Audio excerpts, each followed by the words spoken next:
today we'll be introducing culture. So can you tell me a little bit about yourself and who you are? And What's up, everybody? It's your man, Culture Freedom, hip hop's top chef, and one of the co-founders of the legendary hip hop group Poor Righteous Teachers. And yeah, man, just here to talk a little bit about my experience in hip hop and hip hop culture and recording industry. And I started out on Profile Records. Our first album was Holy Intellect. Our first single release off that album was Rock This Funky Joint. So that's the biggest song we have to date. fantastic. How has your experience been in the industry so far? It's been, so how we got the deal was there's a DJ in New York City, a legendary hip hop DJ named Cool DJ Red Alert. And he got a hold of one of our records and he was playing it over and over again. And the people over at Profile Records happened to be listening, and they contacted the radio station and asked about the record, and he told them about it and he brought it into him. So that's how we actually got signed. But the reason why I brought him up, he told me that there's 3 H's in the music industry. He said first it starts out as a hobby, then a hustle, then you catch hell. So that's pretty much been my experience, is that, it started out as a hobby. We were just doing it because we enjoyed it. And then, then when we got signed, it became a hustle. Just getting to know your fans before social media. You had to fly to different places. You had to go out, shake hands, and let them get to know you. And what you were all about, and just show them why you were worthy of them supporting you and picking up the album and coming out and seeing you in concert. So, it was a little bit of a grind back then, and, because you had to kind of win the people over, win the fans over.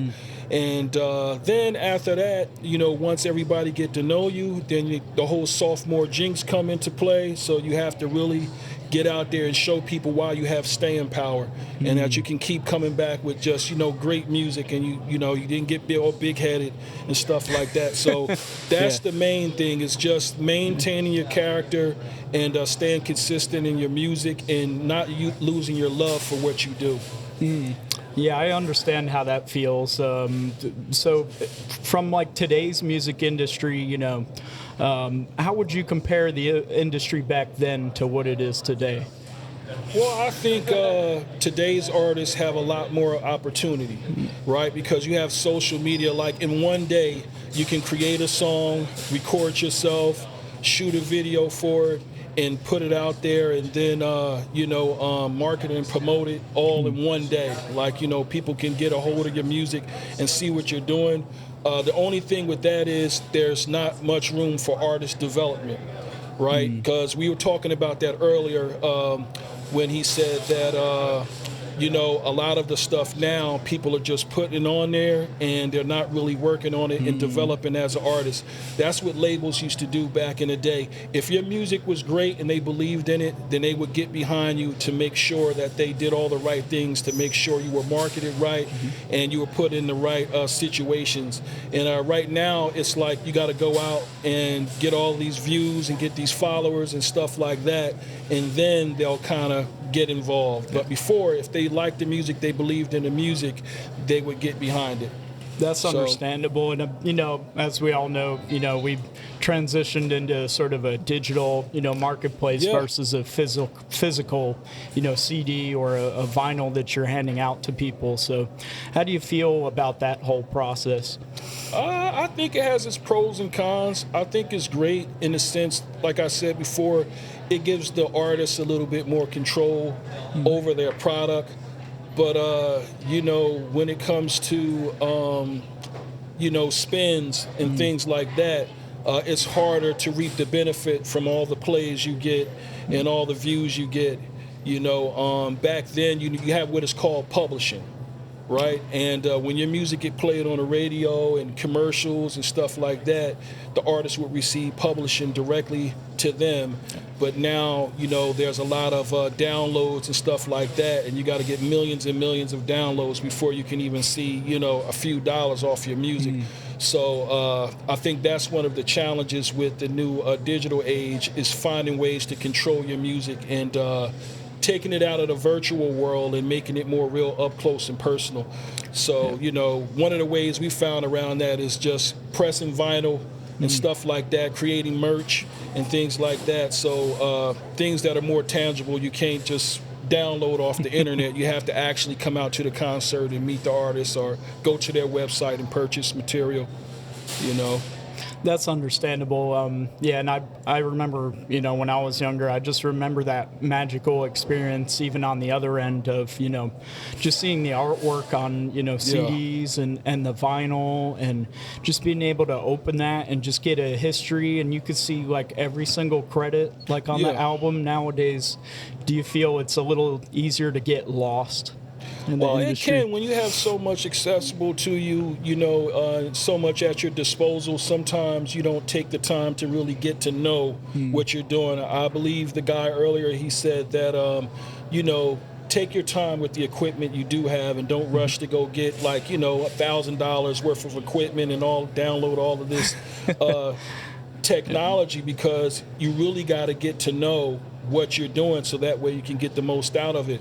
I mean, just from recording myself and video and things like that, it took years for me to get good at it, you know, and I think what the digital age has done is it gives people the perception that you can do things overnight, you know, and you don't take as much time to really get to know the product and what you're doing. And to me, it takes away from the creativity some if you're not focused. That's one of the things I like about some of the earlier groups. They didn't have as much means, so it made them sit back and think a little bit more on how they were going to do things. And being original was important because people came to see you live. You know, you couldn't just do something and add effects online, but when you came out to perform for people, that's how you sold your records. So you had to have something that separated you from everybody else. So I think it's important to keep the main thing and get the fundamentals down of what you're doing before you kind of like just run out there. Yeah, absolutely. I was going to say, so you started your own rap group, you said, and label, right? Can you tell us a little bit about that? Well, me and the other guy in the group, the other co-founder, MC Wise Intelligent, me and him were childhood friends since we were like 11, 12 years old. And we started freestyling and stuff like that together. And then later on, we met back up when we were around 14 or 15 years old. He was still doing music, I was still doing music. And I went and got some equipment, man.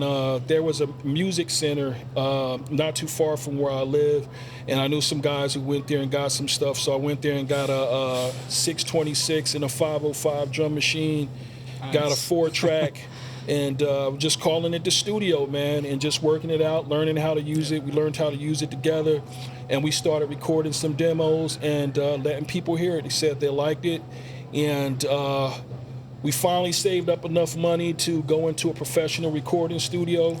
We recorded 2 songs, and those 2 songs was actually the songs we got our deal with. One of them was called Time to Say Peace. The other was Butt Naked Booty Bless. And, you know, from there, it was a guy named IQ or Eric Gray. He was a visionary. He was only about 22 years old, and he started his own record label. And we asked him, could he put our song out on it? And he put it out on Northside Records. And that was the actual record that we gave to Cool DJ Red Alert. And that's how that went. So he actually owned his own label, and we just wanted to be artists at the time. Yeah, so a little bit about me. I have a little bit of experience in the music industry. I, went to school at Full Sail, moved out to LA, started working at a top recording studio out there. Nice. Place called Chalice Recording Studios, which at that time was predominantly a lot of hip hop. Nice. So I got to, be around some of the, legendary hip hop guys, Nas. Dope. One of our in-house producers, a guy named Hit Boy, was working on some of his newer albums. I've heard of him. A couple of other guys, Tyler the Creator, Pharrell Williams. Dope. So it was really cool to be able to see each part of that that process of, you know, being Recording. in the studio and Yeah. recording. So can you tell me like a little bit about that when you guys were in the studio? What's that like being The recording in process? that for the first? Well, yeah. so the first producer we started out with outside of people in the group was a producer by the name of Tony D. He used to call himself the Italian Stallion, Kumbaya, stuff Yeah. like that. But he was producing, he was working with 909s, and Lynn drums and stuff like that. Nice. He had a deal on Tommy Boy, him and another artist by the name of Cool Gino G. And I think his song was called It's My Day. And he had another artist that was on Profile Records from Too Cool Posse. Yeah. So he was using equipment that I wasn't using at the time, different samplers and stuff Yeah. like that. And, you know, the process would be, you know, to make the tracks at home, you know, and write the rhymes and everything at home. So when you got in the studio, you waste as much money. I mean, well, you prevented yourself from wasting money. Yeah. You know what I mean? feel that. Yeah. And, you know, that was pretty much it. We wanted to have the routine pretty much down pack and try to do it in as less takes as possible. And we just lay the track down, have fun to it. Later on, our DJ, Father Shahid, he would come in and lay down the scratches and stuff like that if necessary. And that was pretty much it, man. I had a vast knowledge of music from my parents. We listened to everything from reggae, dancehall, pop, R&B. I love that. All of that stuff. So you never know when you're listening to things like that as a child that later on you will be able to recall that stuff. So that's was the influences that helped us make the music that we were making. I listened to a lot of dancehall. And eventually we worked with a lot of those dancehall artists like Junior Reed, Sluggy Ranks, So cool. you know, people like that. Lauryn Hill, Wyclef Jean. We worked on a song called Allies, which I produced. And just a lot of Miss Jones, DJ Clark Kent from the Supermen. He did a lot of Biggie Smalls and Bad Boy stuff. So we worked with them on an album called The New World Order. Nice. And that was the last album that we did on that record label. That's amazing. Yeah, actually, that was the first record we actually used outside producers on too, because pretty much the music we were releasing was like self-contained within the group. So, yeah, it was dope. It's good time. As a rapper, can you kind of explain like how you go through your songwriting process, like a little bit about that? It's different things that inspire me. Sometimes it'll start with the beat. You know, and then there's times where there's an event that might happen in my life, and it'll start with that. But what I've learned is just to allow yourself to feel whatever you're feeling at the moment. You don't necessarily have to keep everything you write, but if you're in a certain type of mood and you feel that creative urge coming on, don't try to fight what you're feeling at the moment. Just put all the thoughts down, and then you can come back later and kind of clean up anything that you don't like. But allow yourself to kind of be in the moment and just use your imagination, man. You know, just recently I shot a video, and I was just talking about people's perspective of me as an artist, because I was doing a lot of production, and they didn't really hear a lot of my writing. Yeah. So I was like, some might say I'm just the beat, but I really got the vocal sound crazy sweet. When the coach in the house, man, it's so complete. It's like a trick in the costume without the treat. Kids get beat, thinking they can step in my path. They make me laugh. You know, so I was like a trick in the costume without the treat. Kids get beat. So that was like a double entendre. I was saying kids get beat in terms of, you know, you're trick-or-treating, you get the costume and the trick, but you don't get no treat. Ooh, so the kids get beat. So, and also was saying that if you expect that I'm just somebody in a costume performing a trick, you're going to get beat. You're the kid that's going to get beat. So sometimes, and I didn't intentionally do that, but it just came out that way. because I was just allowing myself to express what I was feeling at the moment. So a lot of times you just got to get in that zone, you know, and just keep writing and keep writing and keep writing. Like you said, it's a process. It's like what I call unhappy accidents, or you're essentially studio, same thing, man. You just keep recording. Don't erase anything. Just go back and listen to it, because you can find a way to make it work. Definitely. Can you tell us about your time in New York? New York. So I'm originally from Trenton, New Jersey. Oh. And that's where I was born and raised. And it's about, I would say, an hour and 15 minutes from New York, and like 20 minutes outside of Philadelphia. So I did spend a lot of time in Harlem in my younger teens, and just absorbing the culture, you know, the dress, the music, because there was artists like Dougie Fresh, KRS-One, people like Cool Sir Brown and Thermy Therm, and stuff like that. So before, you know, rap got where it is now, it was all about tapes. So you were blessed to have a tape of hip hop music, or somebody performing hip hop music live in the park. Yeah. So that's how I learned how to do it as an art, as a culture, because we wasn't filming it at first, because it was something that we was just living. Special. So when it became what it is, you know, I think a lot of people, sometimes they don't appreciate as much the pioneers that paved the way for the music scene. About 2 years ago, we were inducted into the National Hip Hop Museum, and Jeremy Beaver is the president of the National Hip Hop Museum, along with what's his name from the Sugar Hill Gang, the baby of the bunch. Oh yeah. Master G. Master G. Master G is one of the curators there, I believe. And it was an honor to do that, because that was the first rap song I actually learned by heart, was Rapper's Delight from the Sugar Hill Gang. So to be inducted by him and Jeremy Beaver over there, that was an honor and a blessing. That's a great song too. So I believe it's like I said, you know, you don't look for kudos from people, but when you do get them from the right people, you know, it's an honor and a blessing.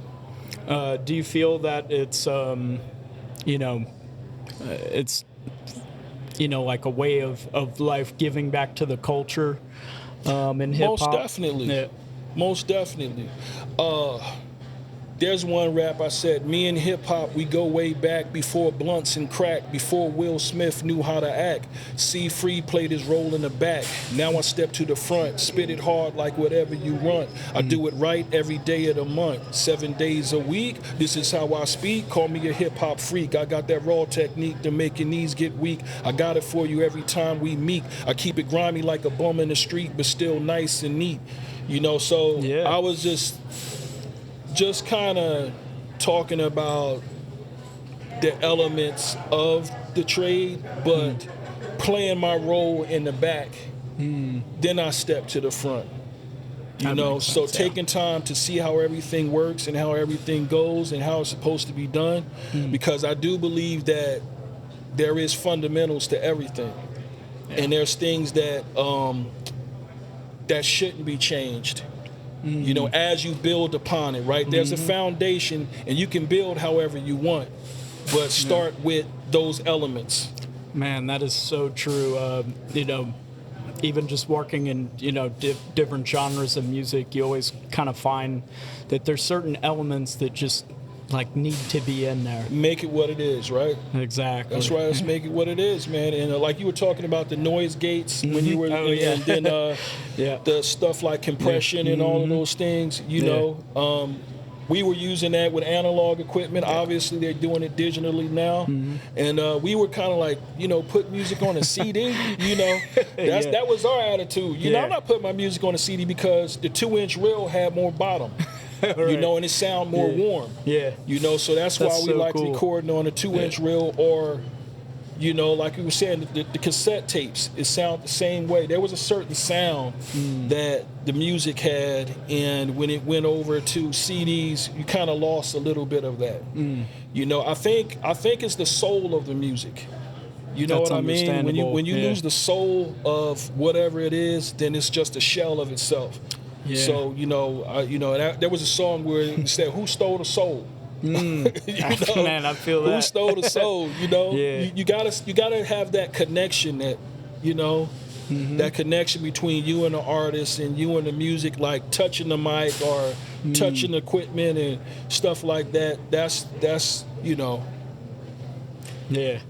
if you can keep as much of that as possible is a good thing in my opinion. Anyway, my It's humble definitely, opinion. yeah, I agree. It's definitely something magical to listening to tape. It's like everything is like glued together more. Yeah. It's very cohesive sounding. Yeah. Yeah. And it was so DJ Father Shahid, who was a DJ of our group.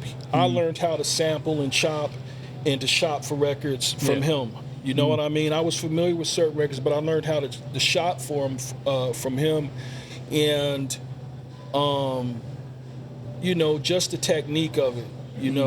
How to chop breaks and stuff like that. Like now you can get Fruity Loops or you can get a whole thing full of beats, but shopping for records and finding your own stuff, you have your own unique drum kit. You can build your own drum kit out of that nobody else has. So that's the thing I liked about groups like Tribe Called Quest and things like that, and that's why they were just inducted into the Rock and Roll Hall of Fame, because they were pioneers at what they did. And for better or for worse, they were uniquely themselves. Yeah. So, and I just think that, now you hear a lot of the same thing over and over again, and you kind of lose some of that. That's so true. So, biting was a cardinal sin back then. Even if it was the style of dress, we just didn't bite. You didn't bite anybody else's style. You didn't bite anybody else's slang. And that's what it was. I had the pleasure of working with a few old school, hip hop guys in the studio, a couple of boom bap guys. But what I really loved and definitely grew like an appreciation for was how they're like cutting these songs up and making their own like custom beats. One of my most memorable experiences was actually I was an assistant engineer at the studio I was talking about in LA, and we actually had Kanye coming in. And I remember setting up his session, and I was like, wait a second, like we got this sampler and he's got like these floppy disks. So yeah, I was like, man, it's 2000 and old school. It sounds so good when it's done right too. Yeah, it's like he was explaining earlier, it doesn't matter how old the camera is, it's how well you know how to use it. And a lot of guys are really, really familiar with those old drum machines. And just listening to Kanye and listening to his music, you can tell that he was a true student of the whole boom bop era, because I can hear a little Pete Rock in there, I can hear a little Premier in there, just the character of some of the beats and stuff like that. So that's something that I can appreciate about Kanye and his production, is that you can hear that he was a true student of the game, of a certain era, like the golden era, because the golden era was a little bit before him, but you can still hear golden era flair in his production. So I really appreciated Kanye and Jay Dilla, stuff like that. But I also like a lot of the stuff where people was using the digital equipment and stuff like that. I like that stuff too. I just like I said, I just hear less soul in it. You know what I mean? I hear less soul in that music. If you can take the digital sounds and all of that and somehow. And I'll say this is why I say this, because a lot of the stuff that was sampled before, there was musicians actually playing it, and they were connected to that equipment, and everything they felt, all the energy they had, they put into that drum set or that bass guitar or that guitar, and you kind of felt it, and they captured moments. Right. Moments, it's hard to do digital. There's only few producers I've seen do it digitally to where it doesn't sound mechanical. It has to be humanized. It has to it has to have that human element. That's why I don't believe technology will ever take the place of human beings because it doesn't have a soul. Yeah. You know, and a soul is God breathed. Yeah. You know what I mean? Absolutely. I know exactly what you mean. Ruach comes from God. You know, it doesn't come from any other place but from the Most High. Yeah. So, and I believe music is a spiritual thing. Absolutely. You know, so, you know, capturing that on reel or on tape, you know, you get a piece of God, you know. Yeah, I feel you. You get a piece of that. Absolutely. You know? So yeah, that's why I like that. And you know, I believe a tree is known by the fruit that it bears. So if it's bearing this kind of fruit, then we know what the result of doing it this way is and doing it that way. You know, but I hear a lot of true school coming back.